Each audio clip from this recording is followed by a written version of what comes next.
I'm so jealous of my sister's marriage that I actually snooped on her husband, hoping to find something wrong because I can't believe it's really that perfect. My sister and her husband, Max, have been together for around 10 years, and on the outside, they've always seemed solid. But you never really know, right? Honestly, I kind of assumed they were putting on a front, probably because I've never had a relationship that felt as genuinely happy behind closed doors. Well, now I do know. I've been staying with them for the past 3 months after my ex cheated on me, and they took me in without a second thought. Being here, I've noticed how naturally thoughtful they are with each other. They're always bringing each other little gifts, and it's just second nature to them.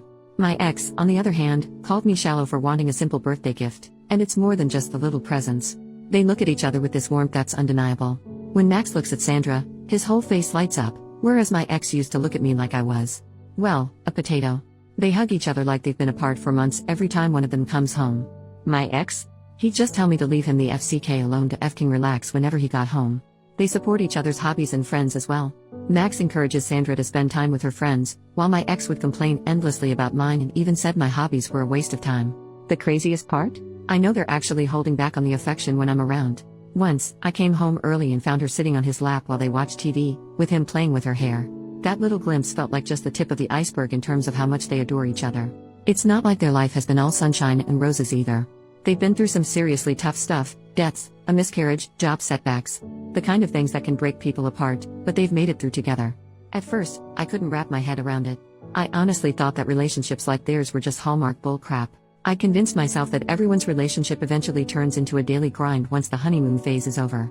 So, I snooped on Max's phone. I just couldn't believe that he could really be this great. But all I found were totally normal messages.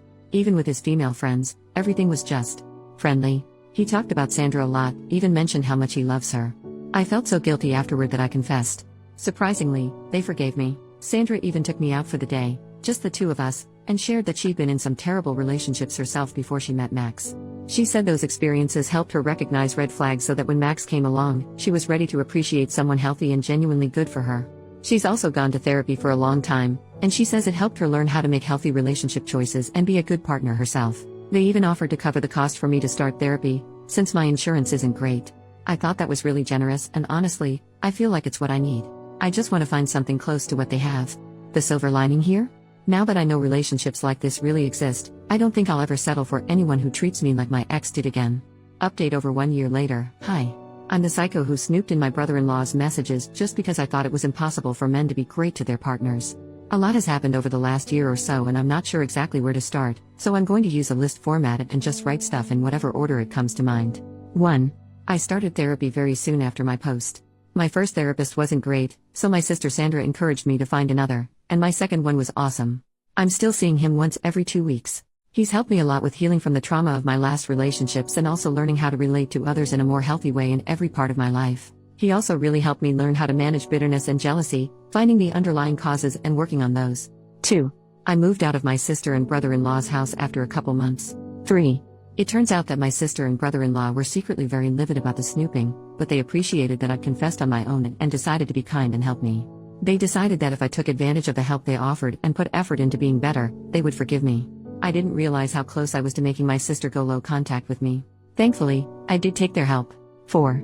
I'm not upset seeing how loving my brother-in-law is to my sister anymore. I'm happy for her. 5.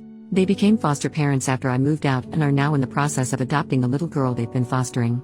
They are literally the perfect people to be nurturing a traumatized child. They're doing so great, and the little girl, Maddie, is doing so much better than when she was first placed with them.